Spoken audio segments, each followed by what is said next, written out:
하나님 말씀 누가복음 15장입니다. 누가복음 15장 11절로 32절 말씀인데 오늘은 11절로 24절까지만 제가 봉독하겠습니다. 또 가라사대 어떤 사람이 두 아들이 있는데 그 둘째가 아비에게 말하되 아버지여 재산 중에서 내게 돌아올 분깃을 내게 주소서 하는지라. 아비가 그 살림을 각각 나누어 주었더니 그 후 며칠이 못되어 둘째 아들이 재물을 다 모아가지고 먼 나라에 가서 거기서 허랑방탕하여 그 재산을 허비하더니 다 없이 한 후 그 나라에 크게 흉년이 들어 저가 비로소 궁핍한지라. 가서 그 나라 백성 중 하나에게 붙여 사니 그가 저를 들러 보내어 돼지를 치게 하였는데 저가 돼지 먹는 쥐염 열매로 배를 채우고자 하되 주는 자가 없는지라. 이에 스스로 돌이켜 가로되 내 아버지에게는 양식이 풍족한 품꾼이 얼마나 많은고 나는 여기서 주려 죽는구나.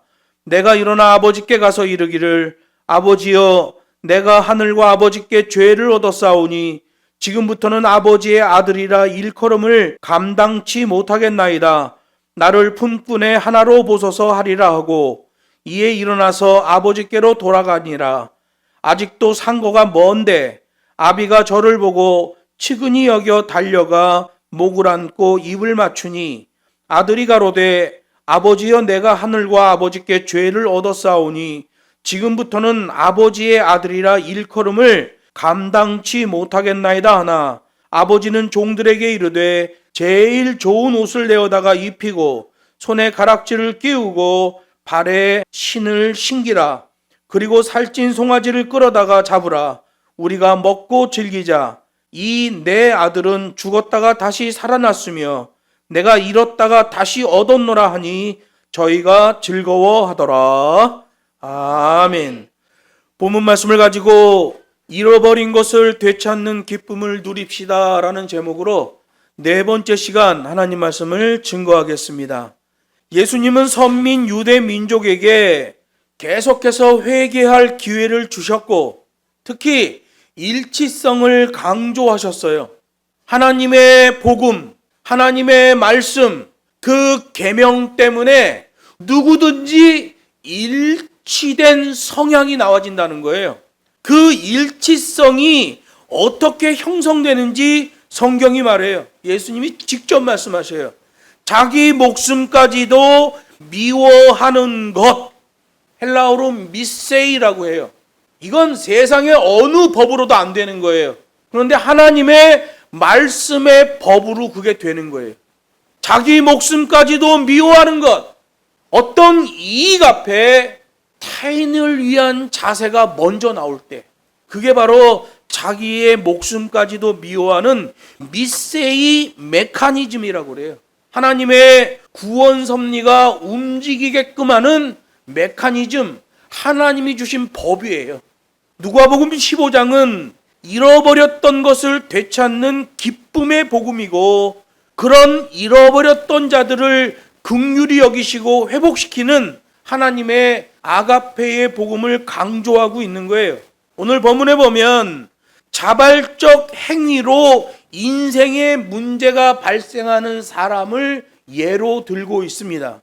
실행하면 안 되는 일인데 굳이 그 일을 하려는 거예요. 이게 왜 그럴까요? 감성주의 때문에 그렇습니다. 사단은 감성주의를 공격하거든요. 본문에 나오는 둘째 아들의 비유도 자발적 행위에 의해 문제가 발생하는 인생이라는 것을 보여주고 있잖아요. 그리고 그렇게 문제가 발생해 죄인이 된 자들에 대한 하나님의 아가페가 어떻게 움직이는지를 보여준단 말이에요.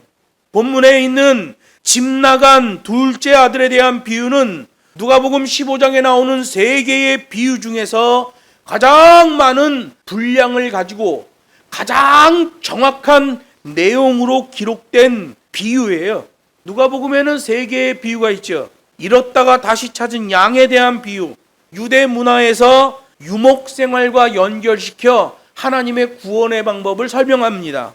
두 번째 비유는 잃어버렸다가 다시 찾은 한 드라크마에 대한 비유예요. 유대 관습법, 결혼을 연결시켜서 하나님의 구원 메커니즘을 설명하고 있어요. 그리고 오늘 본문에 시작하는 집 나갔다가 다시 돌아온 둘째 아들에 대한 비유, 이거는 하늘의 법, 아가페와 연결시키고 있는 거예요. 그래서 오늘 본문은 두 개의 플롯으로 구성되어 있어요. 15장 11절로 24절에 있는 말씀이죠. 잃어버렸다가 다시 찾은 둘째 아들에 대한 기쁨을 다루고 있는 게 첫 번째 플롯이에요. 두 번째 플롯은 25절로 32절에 있는 말씀인데, 집에 돌아온 동생에 대한 형의 반응과 행동을 기록하고 있는 내용이에요. 아버지의 마음을 제대로 읽지 못하고 자기 생각, 자기 기준으로 판단하는 큰아들에 대한 얘기예요. 큰아들의 문제는 뭐예요? 권리 없는 말이죠. 자기가 그렇게 말할 권리가 없는데 그 말을 불쑥 던지는 거예요.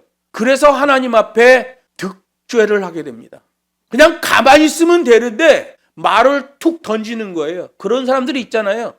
그냥 가만히 있으면 되는데 쓸데없는 말을 해서 불에다가 기름을 쏟는 그런 사람들이 있어요. 이렇게 집에 돌아온 동생에 대한 형의 판단과 행동, 이 문제를 말씀하시려고 예수님이 의도적으로 비유를 3개 드신 거죠. 이걸 이니셔티브 비유라고 그래요. 이니셔티브가 뭐예요? 의도적, 계획적, 계산적인 내용이라는 거예요. 그래서 이 내용을 잘 분석해서 그 깊은 뜻을 알게 되면 하나님의 구원이 우리에게 어떻게 움직이는지를 알게 되는 거예요. 양키들이 만들어 놓은 구원론이 얼마나 허망한 것인지를 알게 되고, 그 잘못된 구원론 때문에 교회들이 무너지고 있다는 사실을 알게 되는 거예요.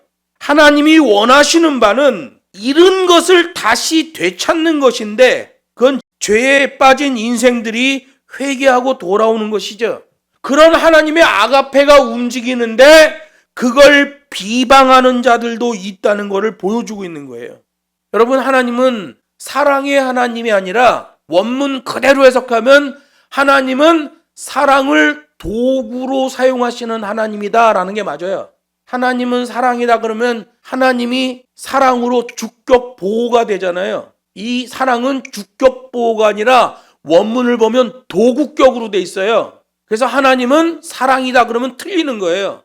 도구기 때문에 하나님은 사랑을 도구로 사용하시는 하나님이다 라고 하는 게 맞습니다. 그럼 이 사랑은 어디 들어있어요?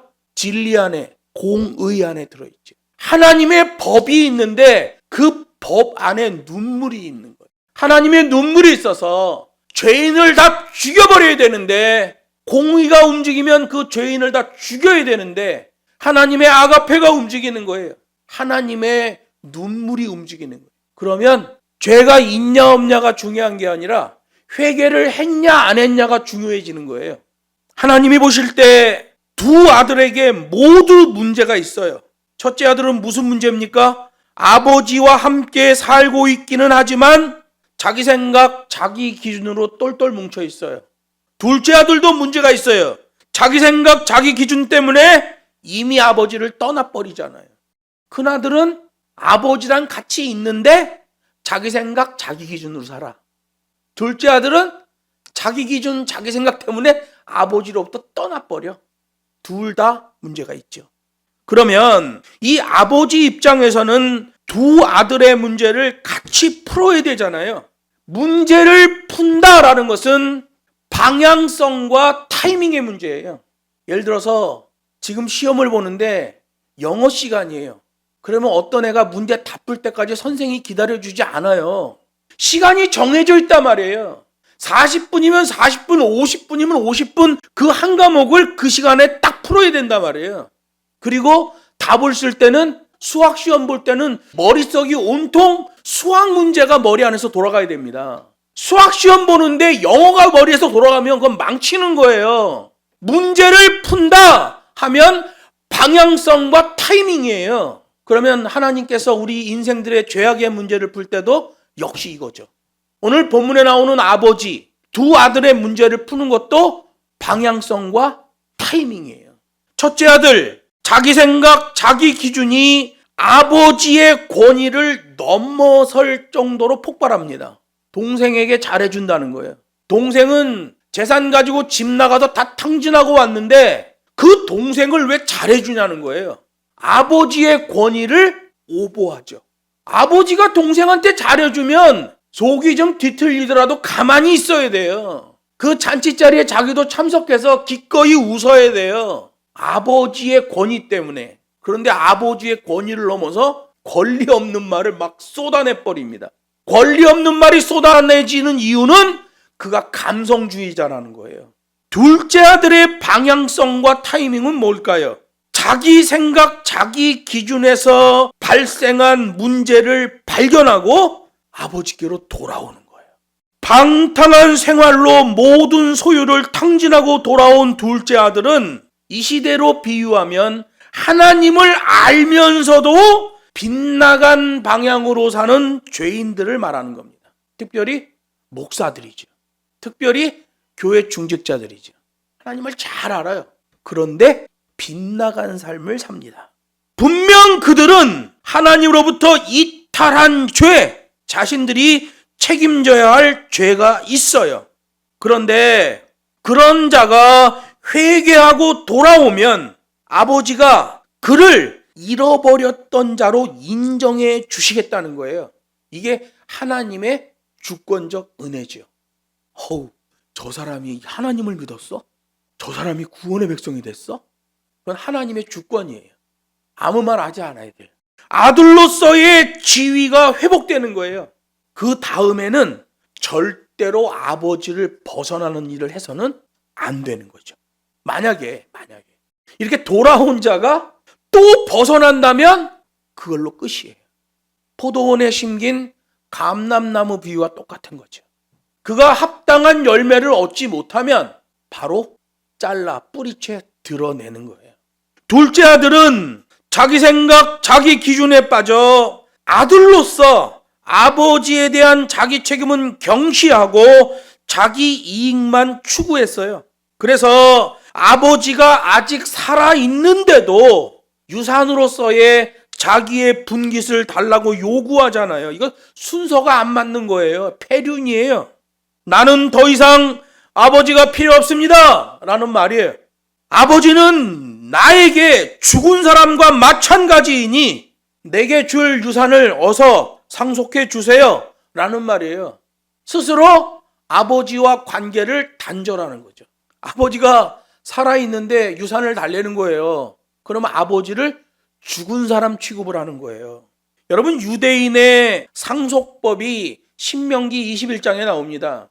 아버지가 살아있을 때는 상속할 수도 없고 상속을 요구할 수도 없다, 이렇게 돼 있어요.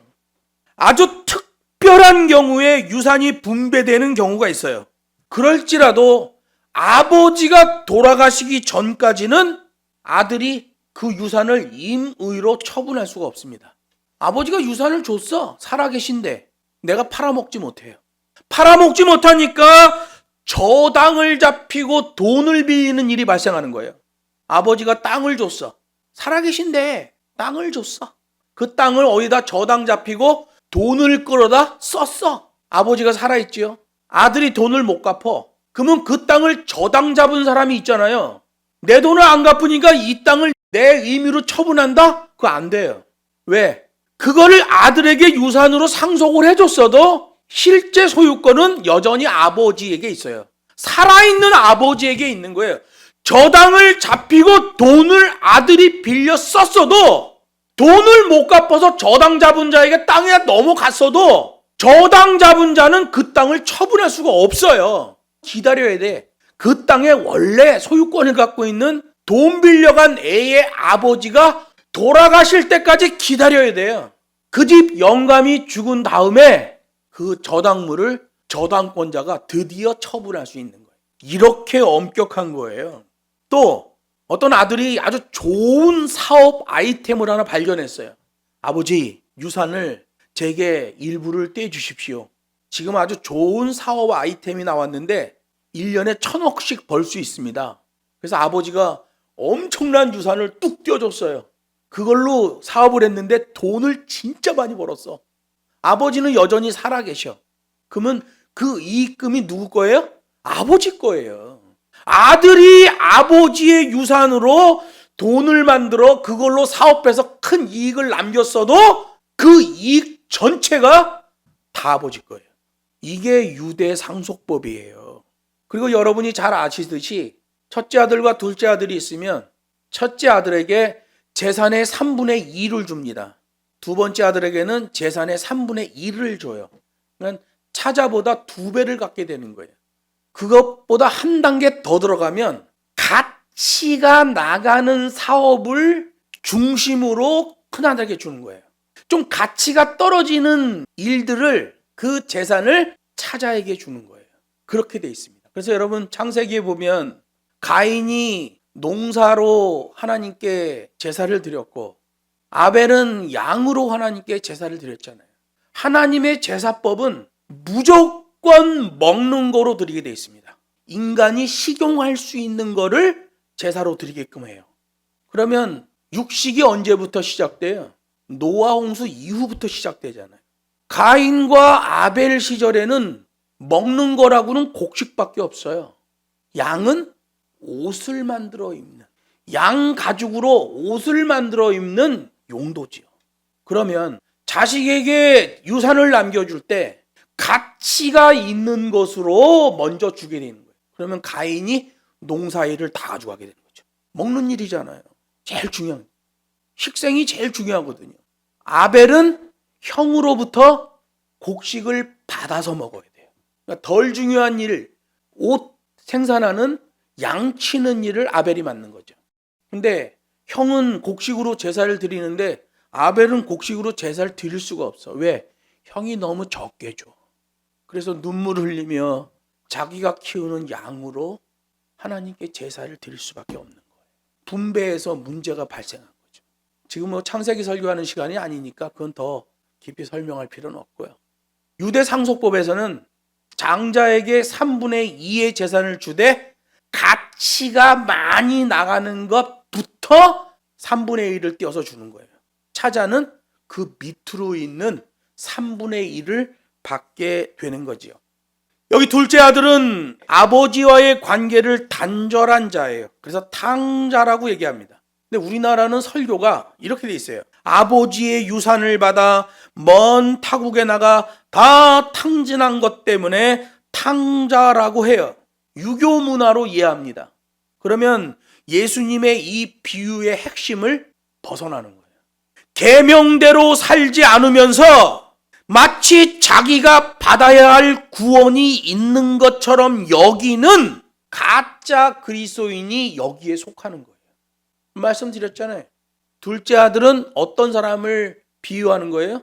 하나님을 알고 있는데 자기 감성주의로 살아가는 사람. 이 사람을 비유하고 있는 거죠.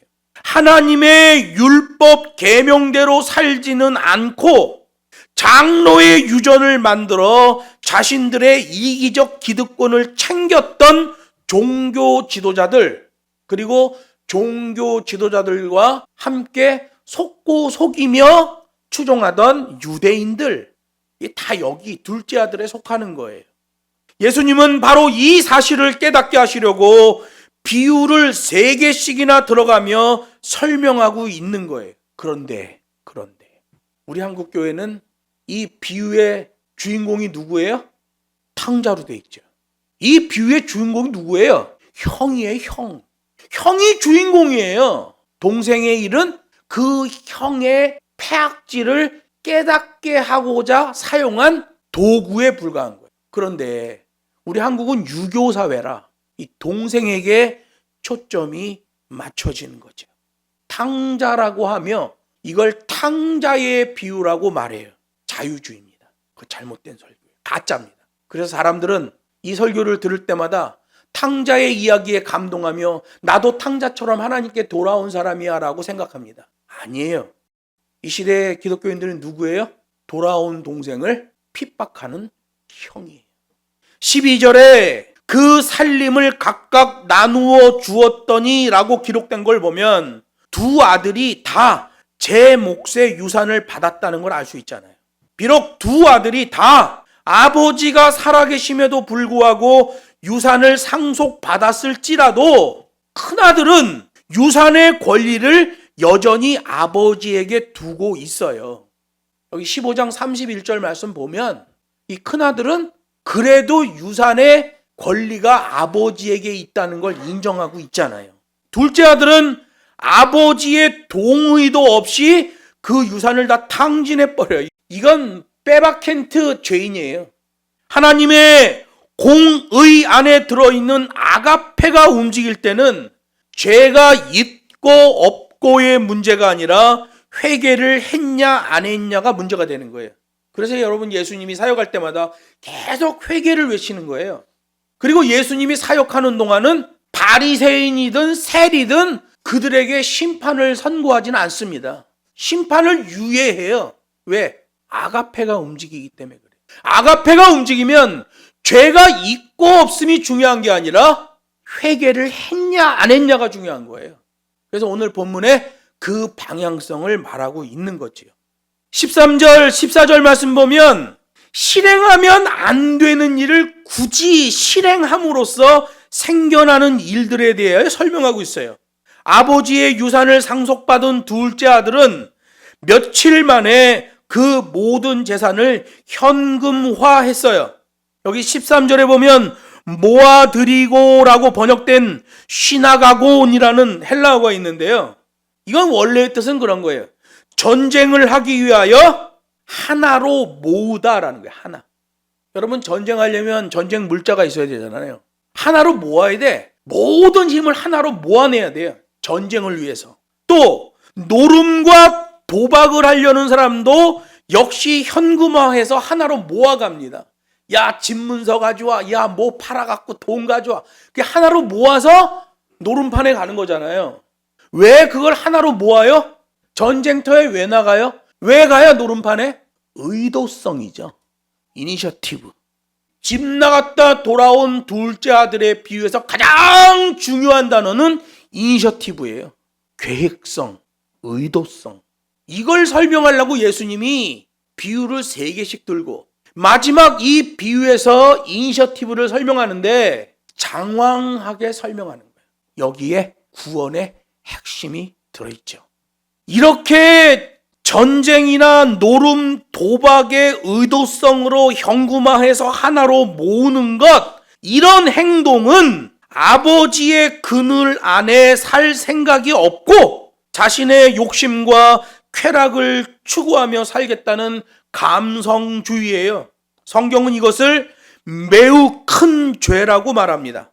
하나님 아버지께서 주신 법과 식의 계명 아래에 사는 것을 싫어하죠. 양키 신학이 그렇습니다.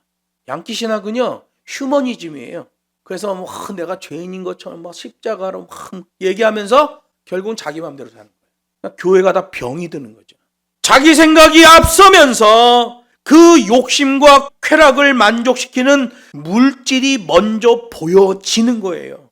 그래서 구약시대부터 주신 하나님의 놀라운 법이 있어요. 축복의 법이에요. 그게 바로 11조예요. 자기의 욕심과 쾌락을 만족시키는 물질이 보일 때 그 욕심의 싹을 싹둑 잘라내게 하는 게 바로 11조예요. 저도 젊을 때 이런 유혹에서 실패하고 다시 돌이키고 이런 경우를 몇 번 경험했어요. 11조가 되지 않으면 사람은 자기 욕심 가운데 빠집니다. 무조건 빠지게 돼 있어요. 그리고 반드시 문제가 발생하게 돼요. 그 욕심의 싹을 딱 잘라내는 순간 이게 순적하게 자라게 되지요. 13절에 보면 허랑방탕하여 라는 말이 있는데요. 이거는 영어로 얘기하면 수거예요. 수거. 단어가 아니라 수거. From A to B 이렇게 되면 A로부터 B까지 이런 거잖아요. 수거잖아요. 이게 수거로 돼 있어요. 허랑방탕하여는 디에스 코르피센 아소토스라는 수거예요. 문제의 시작으로부터의 과정어라는 거죠. 어떤 문제가 발생했어요. 과정이 뻔해요. 결과물도 뻔해요. 이 과정어를 말하는 거예요. from A to B, 어디에서 어디까지 이 과정, 구간을 얘기하는 거잖아요. 이 본문 허랑방탕하여라는 말은 문제의 시작으로부터의 과정을 표현하는 말이에요. 이 과정어 단어에는 세 가지 의미가 들어있어요. 아버지로부터 가능한 한 빨리 떠나려는 생각에 유산을 헐값에 처분하면서까지 현금화했다가 들어있죠. 두 번째, 말로 표현할 수 없을 만큼 엄청난 낭비의 삶을 살게 됐다는 거예요. 과정어예요. 그러면 그렇게 낭비의 삶을 살게 되면 빚을 지게 되는 건 뻔한 사실이죠. 빚독초까지 받게 되니 그런 삶은 고통스러운 삶이고 파멸을 앞둘 수밖에 없다. 이 파멸이라는 단어는 잃어버린 양에서 나왔죠.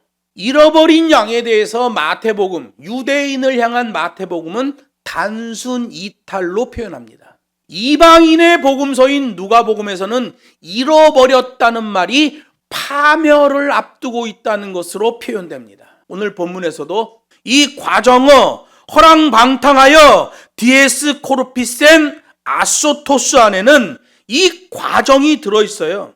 그의 삶은 그 결과물로 파멸을 앞두고 있다라는 말이에요.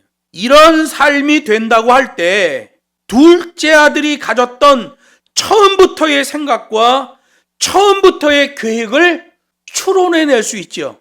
자기 생각에서의 욕심과 쾌락, 한 단어로 말하면 감성주의가 움직였다는 걸 알게 되는 거예요. 여러분, 현대인들이 하나님을 믿으면서 그 마음에 고통하고 그 마음 가운데 쓰림질을 하는 그런 모든 것이 바로 이 감성주의 때문에 그렇습니다. 하나님의 말씀에 법 아래서 살아야 되는데 자기 욕심과 자기 쾌락이 먼저 보이니 돈도 보이고 미치겠는 거예요. 그래서 하나님을 알면서도 하나님의 법 아래 사는 것을 싫어합니다. 양키 신학이 그렇게 가르쳐요. 인본주의, 인문주의 신학이 그렇게 가르친단 말이에요. 법과 식으로 돌아와야 돼요. 그리고 그 흐름을 타고 일치성, 체질화까지 나아가줘야 되는 거예요. 하나님의 계명을 가벼이 여기고 제 생각대로 사는 현대 그리스도인들과 싱크로율 100%죠. 여러분, 이방인들은 잃어버린 바 되면 파멸입니다. 특별히 유대인이 아닌 기독교인들은 더 조심할 필요가 있는 거예요. 현금화했던 모든 것을 탕진한 다음 빚까지 졌고 14절에 보면 그곳 땅에 기근까지 발생했어요. 하나님의 백성이 하나님을 떠난다면 그 다음부터는 이 과정어가 그의 삶에 영향을 주면서 왕노릇하게 되는 거예요. 디에스코로피센 아소토스. From A to B처럼 출발과 도착지가 명확하며 그 과정까지도 명확하게 나올 수밖에 없는 거예요. 하나님의 백성이 하나님의 법과 시간에 살지 않으면 이 과정어가 그의 삶에 왕노릇하게 되는 거예요. 여러분, 그럴 때는 기본으로 돌아가는 것 외에는 방법이 없어요. 아버지 품으로, 하나님의 법과 식 안으로. 그래서 교회론을 말하는 에베소서에 보면 우리를 성전 삼았다 할 때에 그 성전이 성전 안에 있는 성전으로 되어 있어요. 그냥 성전 그러면 히에론이에요. 근데 우리를 성전이라고 할 때는 원어가 나오스라는 단어를 써요. 나오스라는 것은 성전 안에 있는 성전이에요. 예수님은 자기의 몸을 헐라 내가 3일 만에 다시 세울 것이다. 자기의 몸을 성전이라고 하셨어요. 예수 안에 있는 기독교인, 성전 안에 있는 성전, 그게 아버지의 품인 거예요. 예수의 복음 아래, 그 법과 식 아래, 더 정확하게 얘기하면 더 엄격해진 그 법과 식 아래 살아야 되는 거예요.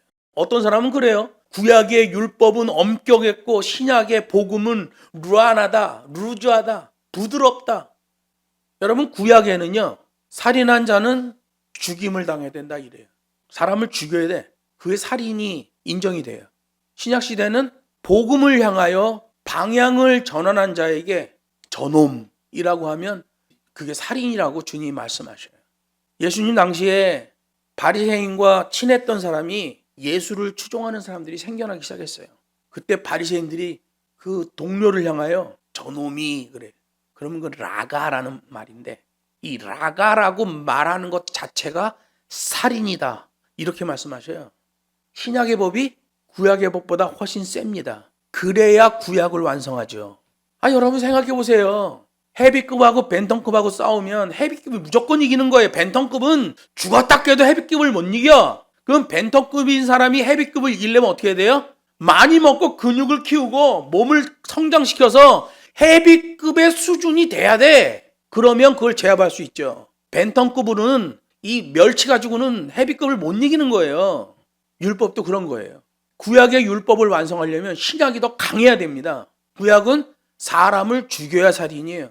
신약은 바리새파였다가 예수를 추종해서 미움을 받아 저놈이 그러면 그거 살인으로 주님이 인정해버리는 겁니다. 신약의 법이 구약을 완성하기 위하여 더 세지요.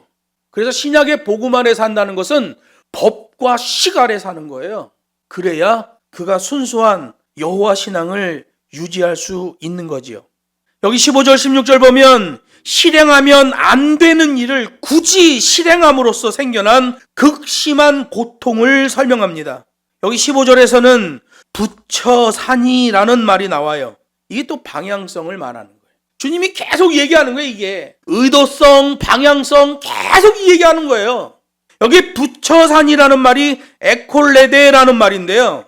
이거 잘못 읽으면 얘가 먹을 게 없으니까 어떤 이방인 집에 가서 나 여기서 알바 좀 할게요. 나 여기서 노동 좀 할게요. 그래서 거기 그 사람한테 붙어서 살았구나 라고 생각할 수 있어요. 번역을 부처산이라고 해놨으니까. 이게 번역이 좀 이상하게 된 거예요. 원래로 해석하면 이런 거죠. 여전히 아버지와 유대감을 단절한 채 스스로 이방인의 삶에 합류했다라는 의미예요. 그래도 둘째 아들 재산 다 탕진하고 거지가 됐는데 어떤 착한 이방인이 있어서 그래도 걔를 갖다 쓰고 걔한테 월급 주고 이렇게 했구나. 그래서 둘째 아들이 아버지한테 안 돌아오고 그 사람한테 이렇게 붙어서 살았구나. 그 붙어가 아니에요. 아버지와 유대감을 단절하고 곤조를 부렸다라는 말이에요. 곤조가 일본 말이죠. 못돼 먹었다는 거죠. 고의적으로. 여러분 예수 믿는 사람들 중에 이런 사람 많아. 특히 목사들. 교단에 가서 보면 곤조를 부리는 것들이 얼마나 많은지 몰라. 저게 목사인가. 어느 목사는 그냥 원로 목사를 업어치기 해가지고 화단에다 집어던지는 사람도 있었어. 원로 목사를 업어치기로 화단에다 집어던지는데 그러더니 몇 년 있다 그게 총회장이 되더라고. 총회장에 먹더니 하고 나서 나이가 70이 넘어갈 때쯤 되니까 교단을 탈퇴하고 자기가 교단을 만들더라고. 그러더니 자기네 교단에 법을 만들었어. 우리는 은퇴 없다. 죽을 때까지 교회 아들한테 마음껏 세습해라. 이랬더니 이러고 교단을 만들었더니 2주 만에 한 600교회가 가입을 했어요. 그 가입한 교회 목사들이 뭐하는 목사들이에요? 못돼 먹은 목사들이죠. 교회를 자기 재산으로 생각하는 아주 못돼 먹은 목사들이죠. 그걸 전문 용어로 부득불 일본어를 하나 채용합니다. 곤조를 부려대는 것들이죠. 오늘 여기 부처산이라는 말 에콜레데가 방향성 곤조예요. 아버지를 끝까지 배척하고 아버지를 단절한 채 이방인의 삶에 합류했다라는 거예요. 그래서 나와지는 게 뭐예요? 이 과정어 속에서 나와지는 게 뭐예요? 우상숭배를 하게 되는 거죠. 둘째 아들은 자기가 생각하는 쾌락과 자유를 만끽하려고 아버지의 재산을 현금화해서 떠났으나 어처구니 없게도 이방인의 종살이로 삶이 전락해버렸고 그것도 돼지를 치는 종살이였다는 거예요. 돼지는 하나님의 율법의 말씀에 의하면 부정한 짐승이었잖아요. 그런데 그 부정한 짐승을 치는 일을 하게 됐다는 거예요. 인생의 나락으로 떨어져 버린 거예요. 그래서 나중에 돌아와서 아버지한테 회개할 때 그러는 거예요. 내가 하늘과 아버지께 죄를 얻었사오니. 하늘엔 뭔 죄를 진 거예요? 돼지와 접촉한 거예요. 이방인의 종으로 들어간 거예요. 이게 하나님 앞에 범죄한 거죠. 아버지께 범죄한 건 뭐예요? 아버지의 재산을 탕진하고 아버지와의 유대감을 단절한 채 곤조를 부려댔습니다. 이거 회개하게 되잖아요. 여러분, 우리 인간의 진정한 행복과 자유는 하나님의 계명, 그 진리의 법과 식 아래에서만 가능한 거예요. 요한복음 8장이 말하잖아요. 진리를 알지니 진리가 너희를 자유케 하리라. 이 진리 안에 있을 때 그 안에서 아가페를 만나게 되는 거예요. 공의 안에 있는 도구로서의 아가페, 진리 안에 있는 도구로서의 아가페를 우리가 진리 안에 들어갈 때에 그 아가페를 만나게 되는 거예요. 근데 진리 안에는 안 들어가고 하나님의 사랑이 날 구원하셨다. 그거 엉터리입니다. 그건 말도 안 되는 소리예요. 양키 신학은 그걸 말하고 있죠. 16절에서 말하는 이 쥐엄 열매는 그 지역 특산 콩이에요. 콩. 이 콩은 우리가 키우는 그런 콩처럼 나주막한 그런 콩이 아니라 콩나무, 구주 콩나무인데 한 꼬투리 안에 콩이 몇 개가 들어있는 거예요. 우리도 콩을 키우면 콩깍지 이렇게 까면 안에 콩이 뭐 4-5개 들어있잖아요. 그것처럼 몇 개씩. 근데 이 구주 콩나무는 길면 콩이 15개 정도까지 들어가는 그런 특이한 지역 특산 콩이에요. 유대인들은 이 쥐엄 열매 콩을 세례 요한의 떡이라고도 불러요. 왜냐하면 세례 요한이 광야에서 메뚜기와 석청을 먹잖아요. 그때 이 쥐엄나무 콩을 먹어요. 너무 맛이 없는 콩. 세례 요한의 떡이라는 별명이 붙을 정도의 고통의 음식이었어요. 보통은 가축에게 먹이지만 기근이 들었을 경우에 먹을 게 없으면 사람도 이걸 먹었다고 기록이 전해져요. 저임금 노동자가 된 둘째 아들, 생계조차 불가해서 결국 돼지 사료 쥐엄 열매라도 조금 더 먹고자 했지만 그것도 어려웠다는 거죠. 원래는 쥐엄 열매를 안 먹었어요. 근데 주인이 주는 게 너무 적어, 먹는 게. 너무 배가 고파. 그래서 돼지 사료로 준비되었던 그 쥐엄 열매를 주인 몰래 먹었어. 먹었는데 너무 배가 고픈 거야. 좀 더 먹고 싶었는데 좀 더 먹고 싶은 그게 채워지지는 않았다는 거예요. 이게 오늘 본문에 있는 말씀이에요. 아버지의 유산을 현금화했을 그 당시에는 기름지고 좋은 걸로 먹고 마시고 놀았지만 이제부터는 사람들로부터 비웃음과 경멸의 대상이 되었다는 거예요. 나 쥐엄나무 열매 좀 주세요 그러는데 주인이 안 줘. 이건 짐승이 먹는 건데도 사람이 배고픈데는데 그걸 안 줘. 비웃음과 경멸의 대상이 된 거죠. 인생 최밑바닥에서의 철저한 고독? 오늘 주님이 말씀하시는 거예요. 하나님을 만나는 타이밍이다. 그래서 여러분 우리가 그냥 평소에도 자세를 딱 잡아야 돼. 하나님 앞에서는 주님 저는 죄인입니다. 사람들 앞에서는 나는 부족한 사람입니다. 라는 자세를 잡아버려야 돼. 그거로 흐름을 타고 체질화가 돼야 돼. 그러면 큰 문제가 없어요. 그런데 나는 주의 종입니다. 이래놓고 교단에 가서 말다툼하다 내 맘대로 안 되니까 원로 목사 집어 던져버리고 나를 뭐로 알고 말이야. 지가 주의 종이라고 해놓고 말이야. 기분 나쁘다고 나를 뭐로 보고 막 이러고 덤벼들어. 종은 종 취급받을 때 종의 자세가 나오면 그거 진짜 종이에요. 근데 요즘은 그런 종들을 찾아오기가 아주 힘들죠. 나도 말이야 자존심이 있는데 그 종 아니에요. 종은 종 취급받을 때 종의 자세가 나오는 거예요. 이 둘째 아들이 어떻습니까? 이 종의 자세가 나오셨어요. 큰 아들은 어때요? 아버지 나를 뭘로 보고 이래요? 문제가 생깁니다. 나머지 말씀은 다음 시간에 계속 이어서 증거하도록 하겠습니다.